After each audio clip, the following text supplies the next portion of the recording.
Kan teman-teman bisa ngitung nih, kerjaan mana yang bisa mencapai impian? Bukan impian, kadang kewajiban. Tadi kan ada yang nanya siapa tadi? Impian. Yang ngonten sama saya. Ya, kayak mobil, rumah, umroh, haji itu bukan impian, itu kewajiban itu. Buat para laki-laki itu. Ya. Rumah itu kewajiban loh. Ya, dalam Al-Quran kita ini harus ngasih tempat tinggal yang layak untuk istri dan anak kita. Jadi kalau teman-teman belum punya rumah, berarti belum bisa memenuhi kewajiban itu tuh.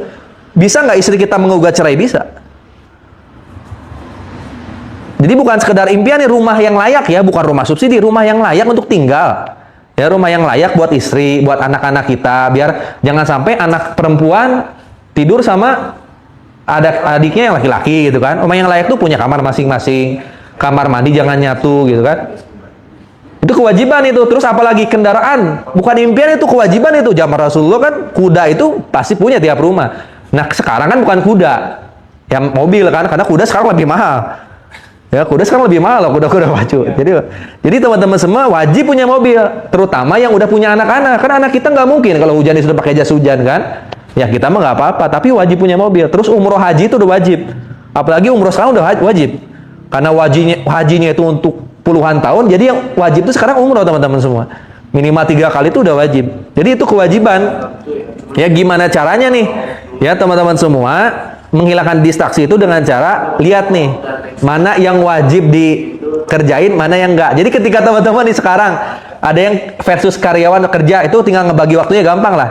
Yang wajib dikerjaan 8 jam, udah 16 jam berarti wajib bisnis. Nah sekarang ada yang ngerjain 2 bisnis. Nah yang wajibnya dulu sebelum bisnis yang lainnya, karena yang lainnya cuma sampingan. Saya ngerjain bisnis affiliate, yang ngerjain, tapi itu bagi saya dikerjain nanti kalau kewajiban saya di Sahara belum selesai gitu. Andai di Sahara saya belum selesai, saya nggak akan kerjain itu gitu. Paham nggak? Kenapa? Karena saya tahu probabilitasnya. Untungan mana antara bisnis A dengan bisnis B? Sebenarnya kita bisa memprediksi. Ya, kita bisa memprediksi. Jadi teman-teman semua gimana caranya? Ya, ketika ketemu nanti berbenturan antara kebutuhan berbenturan antara kewajiban kita dengan yang lainnya, kita bisa pilih skala prioritasnya. Skala prioritasnya yang mana nih? Nah, kan teman-teman semua udah mempelajari marketing plan kan? Modal sekali bisa dapat berapa? 3,2 miliar. Terus berapa lagi? 100 miliar. Benar nggak? Nah, sekarang bandingin sama bisnis apa yang bisa dikerjain dalam 3 tahun bisa dapat 3 miliar aja. Bisa apa? Sekarang kan kita head to headnya sama affiliate. Bisa nggak di affiliate 1-2 tahun dapat 3 miliar? Mungkin nggak? Mungkin nggak? Mungkin kan? Probabilitasnya berapa banyak? Nah, kita tinggal cek aja, ada nggak seorang afiliator yang dalam 1 tahun, 2 tahun bisa punya aset miliaran? Jarang, kecuali orang-orang awal yang emang TikToknya udah dibangun dari awal, yang emang udah main iklan. Jarang teman-teman semua. Tapi orang yang membangun dari awal 1 tahun ke depan belum tentu dapat miliaran, hampir mustahil di zaman TikTok seperti sekarang. Tapi kalau di Sahara probabilitasnya berapa banyak teman-teman untuk dapat 3,2 miliar? Kan bukan untung-untungan kalau di Sahara. Kalau di affiliate saya lihat ada untung-untungan. Ketika kita posting gimana cara TikTok viralin gitu kan. Tapi kalau di network marketing enggak. Gimana caranya kita bisa membentuk tim duplikasi? Pasti dapat itu. Kan marketing plan-nya utuh dari dulu. Bener nggak? Berapa poin Pak untuk dapat mobil?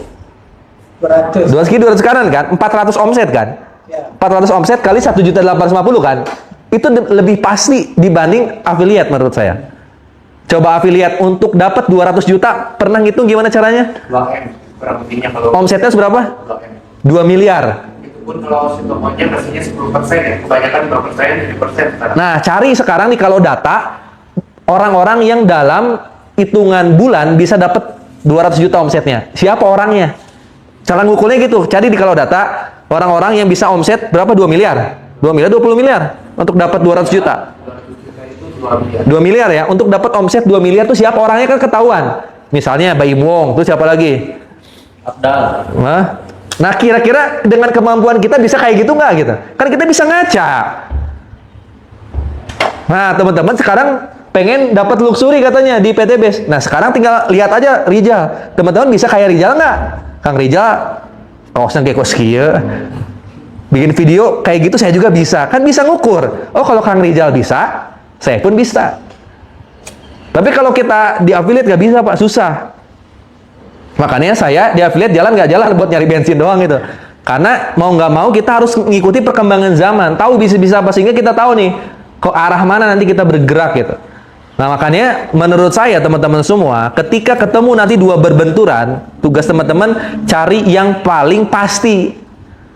Cari yang paling pasti. Yang lainnya apa sunnah? Kayak yang sunnah, yang wajib nggak bisa dibenturin. Kalau udah ketemu yang wajib, duluin yang wajib. Yang sunnahnya kalau ditinggalin pun nggak apa-apa. Ya nggak apa-apa. Tapi yang wajibnya ini harus terpenuhin gitu. Gimana kan terpenuhinya? Gimana caranya 200 pasang ini terjadi? 200 pasang dibagi 3 bulan berapa sehari berarti? 200 kiri, 200 kanan. 400 omset kan? Kalau dibagi 3 bulan kayak 30 kali 3, 90. Berarti berapa? 13 lebih, 13,3. Nah, gimana caranya? Kan itu bisa di breakdown. Network marketing itu enaknya itu bisa terukur gitu. Kalau teman-teman pengen dapat 3 bulan, gimana caranya sehari bisa dapat 13 poin berarti? 13 omset basic. Nah, kita tinggal pikirin, misalnya Rija punya tim Ferry sama Acep. Gimana caranya sehari 13 poin? Berarti Kang Ferry 7, Kang Acep 7 ya. Kang Acep tinggal nge-breakdown lagi sama timnya dikumpulin. Saya dapat tugas dari Kang Rijal 7, kamu 3. Ferry sama 3 beres. Kang Rijal dapat mobil, Kang Acep dapat motor. Nanti breakdown lagi gitu beres kan? Semuanya kalau dibikin profesional itu kan bisnis ini kan dapat 3,2 miliar sampai 100 miliar kan, itu bisnis kalau dikelola profesional itu dapat loh sebenarnya. Sama kayak seorang pengusaha nih, saya pengen punya omset kan dia meeting pasti sama direksinya tuh, saya pengen punya omset 1 triliun, manajer dikasih tugas. Nah cuman kan kadang kita nggak bikin profesional bisnis ini, cuman seakan-akan ya udah jadi kayak Superman gitu ya. Sama kayak saya juga belajar ya dari kemarin, kita jangan jadi Superman sekarang. Ya kita bikin super team, kita bagi tugas, harus bisa ngasih delegasi. Mitra-mitra kita harus punya tanggung jawab juga. Misalnya pendidikan sekarang udah ada Kang Lutfi, ya saya bebasin Kang Lutfi explore gitu kan. Selama buat kebaikan Sahara, why not gitu, kita jalan terus gitu. Ya nanti ada training-training di Zoom, ada Kang Tatang yang ngisi-ngisi ya. Jadi harus ada delegasinya, kita kerjain nggak sendirian. Ya, jadi kita harus punya tugas nih sekarang. Ya punya tanggung jawab. Berarti untuk dapat mobil, kalau pengen 3 bulan, 13 poin sehari. Kalau belum bisa tuh 13 poin sehari, berarti kita harus perbaiki. Meeting terus nih sama para leadernya nih. Gimana 13 poin per hari nih? Kalau mau 3 bulan. Walaupun sebenarnya ada yang namanya hoki dalam bisnis itu. Ya bisa jadi Pak, Bu, bisa jadi Pak, Bapak semua nih. Bisa jadi 200 pasang itu terjadinya 2 bulan. Bisa jadi. Kayak saya tahu-tahu ketemu orang yang closingnya sehari 2. Ya, sehari 2 closingnya, sehari 3. Nah, kali 10 orang yang kayak gitu semua beres itu. Cuman nggak tahu orang itu siapa itu. Nah, untuk dapat hoki itu sukanya datangnya ke siapa? Pakai logika teman-teman ya. Kadang nih mitra-mitra nggak pernah main logika sih kalau dalam bisnis. Hoki itu akan sukanya ke siapa? Mungkin nggak hoki sukanya ke orang yang kerjaannya tidurnya 12 jam. Hah? Nggak mungkin. Nggak ada tuh namanya keberuntungan datang ke orang yang suka tidur. Misalnya orang-orang yang malas-malesan, nggak ada. Kan hoki itu sebenarnya rizki dari Allah yang langsung ditarik ke awal gitu.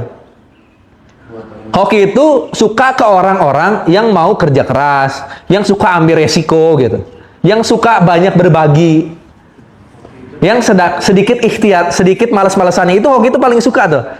Hoki itu kan keberuntungan. Orang-orang beruntung itu siapa sih gitu? Orang-orang beruntung siapa? Kan ada di dalam Islam itu orang yang baru ngelangkahin kaki keluar udah rezekinya datang. Siapa? Orang-orang yang sedikit dosa, banyak amal ibadah kan? Nah kan kita ngaca, kita mah udah banyak dosa, amalnya dikit. Makanya jangan ngandelin hoki kalau kita mah. Ngandelin kerja keras. Baik itu ibadahnya dan ikhtiarnya. Nanti hoki datang sendiri. Nah hoki itu nggak bisa diduga-duga gitu. Kadang kita mah memprediksi, wah saya yang bisa nge-closing pengusaha anu gitu. Ini nih jaringannya 2000 nih. Relasinya banyak, wah saya bisa santai satu jaringan. Nggak bisa, itu bukan hoki kita. Belum bisa hoki itu diprediksi. Sampai sekarang saya belum pernah lihat ada hoki yang bisa diprediksi. Wah, saya ketemu pemilik lahan sawit nih. Punya 50 hektar. 50 hektar. Oh, kalau ini daftar nih, insya Allah nih tuntas nih satu jaringan. Nggak bisa, Pak. Setelah daftar, bisa jadi dia nggak jalan. Nggak jalan. Hoki itu sekali lagi nggak suka orang-orang yang emang mencari. Jadi kalau kita hoki itu jangan dicari. Kita mah fokus kerja keras, nanti datang sendiri hoki itu. Kalau dicari akhirnya ketika ketemu akhirnya kita nyantai gitu. Ya, paham ya? Nah, terakhir ya buat teman-teman semua, kita tinggal manajemen waktu aja. Kalau itu udah terjadi ya, kita udah bisa fokus ya, kita udah bisa konsentrasi terhadap pekerjaan utama kita, kita bisa tahu yang wajib, yang sunnah, yang mana. Ya kita tinggal duplikasi ke mitra, udah itu bagi waktu aja. Bagi waktu. Jadi kalau bisa teman-teman semua, sekarang buka media sosial nih, buka media sosial, jangan cuman sekedar scroll hiburan, tapi cari motivasi, cari ilmu. Nontonnya itu podcast beneran. Saya ini kalau mau dapat asupan kosakata baru, kosakata ini kan apa yang kita omongin, tanpa kita harus baca skrip. Ya, kelemahan adanya ChatGPT, kalau teman-teman sering, nanti teman-teman nggak punya kosakata ketika nggak pegang handphone gitu. Ketika bikin motivasi atau bikin materi tanpa megang handphone, bingung nantinya. Atau ketika nanti di panggung, teman-teman ada masa-masa kayak bilang kata-kata. Kenapa itu terjadi? Karena kita terbiasa membuka skrip. Nah, skrip itu alangkah lebih bagusnya yang masuk itu yang bukan dibaca. Nih saya kasih tahu nih ya. Skrip itu bisa masuk ke otak kita bukan dari penglihatan, tapi dari pendengaran. Makanya kalau anak kecil pengen hafal Quran, dari bayi kan didengerin lantunan kan, bukan suruh baca. Ada nggak anak kecil yang hafal Quran karena baca? Nggak ada. Nggak ada tuh. Jadi jangan sampai teman-teman keseringan ya dengan ayat ChatGPT itu jangan keseringan nulis atau baca. Itu akan membuat otak kita nggak terasa tumpul jadinya. Sebagus-bagusnya lebih banyak mendengar. Nah, kalau saya dari dulu kenapa saya bisa ngomong di media sosial tanpa skrip? Karena saya dari dulu sering nonton YouTube, bukan TikTok. Sering nonton YouTube orang lain, baik itu podcast maupun vlog temanya. Storytellingnya saya pelajari dengerin itu. Jadi bukan ditulis. Kalau saya tuh bukan orang tipe suka nulis, tapi suka mendengar. Denger aja. Bahkan semalam pun handphone alarm saya nggak nyala. Kenapa alarm nggak nyala? Kata saya tuh. Ternyata pas saya buka YouTube, maju terus sampai handphonenya mati. Jadi kadang sebelum tidur tuh ya buka YouTube dulu Pak, pilih YouTube mana gitu. Obrolan siapa, podcast yang emang penting, yang banyak edukasinya, itu tonton dulu Pak sebelum tidur. Pagi-pagi buka nonton lagi. Pelajarin tuh orang-orang kaya itu. Coba tonton podcast orang-orang kaya gitu cara kerjanya gimana gitu. Nah pelajari, silakan coba teman-teman setiap hari minimal nonton satu video aja. Tapi yang ngobrol antar orang kaya. Kan kelihatan ya sekarang di media sosial orang kaya tuh kelihatan yang mana. Coba cari podcastnya mereka. Karena di podcast itu ada yang namanya realita. Kadang kan podcast itu nggak settingan, tanya jawab gitu. Beda sama film, syuting, gosip, beda itu mah. Karena ada cutting. Kalau podcast itu hampir 60% 70% udah. Apalagi yang versinya live gitu. Nah, teman-teman pelajari. Nah, rata-rata pas saya lihat orang-orang kaya itu kerjanya nggak mungkin 8 jam, Pak. Rata-rata di 12 jam minimal. Ya, 12 jam minimal. Nah, makanya di komunitas Sahara, teman-teman kalau bisa fokus 12 jam ngerjain bisnis ini, kalau bisa di lebih dari 12 jam. Nah, itu konsisten. Nanti tahu-tahu omset bisa terpenuhi. Dan duplikasikan ke mitra-mitra akhirnya. Ya, jadi terakhir Bapak Ibu semua, gimana caranya kita bisa 12 jam sehari minimal. Ya, 12 jam sehari itu meliputi apa Kang? Meliputi mulai dari teman-teman konten. Nah, nanti kan kita bikin grup apa namanya tadi? One day, one closing. Oh, one closing belum dibuka ya? Setelah ini ya. One day, one content. Jadi kan kalau teman-teman ngeprospek orang lain secara langsung, kan berat nih. Jadi nunggu waktu kosong lah, alasannya banyak lah. Kalau kita hitungan kerjanya itu datang ke seminar, pasti banyak alasan. Saya nggak mau ada alasan. One day, one content itu nggak ada alasan. Saya kan sibuk kerja, kan jam 5 subuh kan masih bisa megang handphone kan. Dibanding scroll-scroll udah konten. Jadi one day, one content mulai dari start konten sehari itu. Ya, hitung tuh 12 jam di PT Base. Kan kerja di pabrik ataupun di kantor, saya yakin jam kontraknya 8 jam. Ada nggak yang jam kontrak sehari 12 jam? Nggak ada, jam kontraknya itu 8 jam. Sisanya itu kan lembur teman-teman semua. Udah fokus 8 jam aja kayak Gen Z sekarang. Itu mereka sisanya tuh bisnis. Sekarang tuh ada yang main affiliate, ada yang main kripto, ada yang main apa lagi? Banyak lah jualannya, ada yang main jual beli tanah, properti dan sebagainya. Nah sekarang yang gampang dulu aja di Sahara. Gimana caranya dapat 3 miliar sampai 100 miliar pertama? Ya 12 jam teman-teman bisa nggak fokus di PTBS di Sahara? Saya 12 jam kurang. Kenapa? Karena tanggung jawab saya udah banyak mitra-mitra kan. Nah teman-teman tinggal fokus ke diri sendiri kan lebih gampang. Andai 12 jam teman-teman itu difokusin ke diri sendiri itu lebih gampang. Kalau saya mah mudah terdistraksi sama orang lain kadang. Tahu-tahu ada mitra yang nanya, kadang pertanyaannya nggak penting, tapi kalau nggak saya jawab bisa menurunkan kredibilitas saya gitu. Makanya saya jawab walaupun nggak ngefek banget gitu kan. Ngabisin waktu, ya, tapi ya itu tanggung jawab gitu. Nah teman-teman maka sekarang mikirin diri sendiri nih yang baru-baru nih. Nah mikirin diri sendiri, kan nggak mungkin sehari 12 jam cuma ngonten satu kan? Nggak mungkin 12 jam sehari cuma ngobrol sama satu camit kan? Kan harusnya lebih dari itu. Jadi fokus teman-teman, gimana caranya sekarang bisa konsisten membangun personal branding, banyakin follower, banyakin viewers. Gimana pun caranya 12 jam habisin di situ. Nah ketemu nanti calon mitra, habisin calon mitra sampai closing di 12 jam itu. Kalau nggak closing, minta bantuan sponsornya. Kok saya nggak closing ya? Udah bantu video call. Bantu arahin ke Zoom seminar. Bantu arahin ke WA seminar nanti. Ya gimana caranya? Pokoknya harus ada hasilnya. Ya harus ada hasilnya. Makanya mulai dihitung-hitung. Kalau kita mau dapat mobilnya 3 bulan, maka 3 bulan dibagi 90 hari berapa? 13 poin itu benar-benar mulai pikirin gimana caranya. Oh 13 poin sendirian kurang nih. Saya harus bentuk 10 orang. Supaya 10 orang saya siapin satu-satu. Oh berarti harus 10 closing kan? Nah berapa lama teman-teman mencapai 10 closingnya? Makin cepat makin baik. Ya mau jualan yang priority terserah, mau yang basic terserah. Promosinya terserah teman-teman. Nah saya tugasin nanti habis asar, teman-teman semua belajar membuat konten. Ya belajar membuat konten, tapi hasilnya harus bagus. Ya harus bagus. Mulai pikirin dulu. Ya temanya bisa cari hooknya di ChatGPT boleh di awal-awal. Atau lihat konten orang lain boleh. Udah itu nanti edit, upload, share di grup one day one konten ya. Baru denger saya one day one konten. Soalnya bagi saya satu hari satu konten tuh gatel saya. Bisa sakau saya kalau sehari satu konten tuh. Beneran saya sakau gitu. Tapi nggak apa buat teman-teman one day one konten dulu. Nanti sehari 100 konten mungkin. Ya, insya Allah lah bisa lah. Ya insya Allah bisa. Mudah-mudahan kita dimudahin lah. Jadi kita nggak akan ngalahin orang-orang yang kerja keras udah dari 1 tahun 2 tahun belakangan Pak. Dengan cara apa? Dengan kita kerja keras di online ini nih. Ya teman-teman semua kerja keras di online nih. Kita akan ngalahin orang yang main offline setahun belakangan beneran. Kalau bisa fokus kerja keras di online. Tahu-tahu nih 1 bulan teman-teman kerja keras di online, followernya nembus tuh 200.000. Akan ngalahin orang yang sering bikin seminar, saya yakin. Nah tentunya kan perlu belajar. Nah makanya nanti setelah bikin konten pas waktu santai, gimana Kang belajar di YouTube? Gimana sih cara memperbanyak follower? Gimana sih cara memperbanyak viewers gitu kan? Nggak harus belajar ke saya, ke Kang Lutfi, ke Kang Rija, Kang Tata, nggak harus. Di rumah nih cari ilmu baru. Hook yang bagus tuh gimana ya supaya banyak orang yang nonton gitu. Nah itu mulai dilakukan Bapak Ibu semua nanti. Gimana caranya? Pokoknya nih tahun depan Ibu udah dapat mobil ya.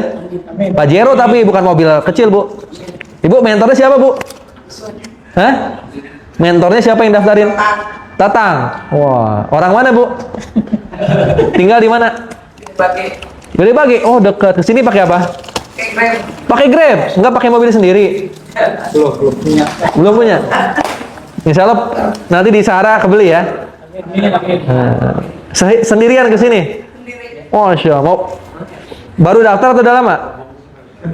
Baru daftar? Udah lama. Terus kenapa belum dapat mobil?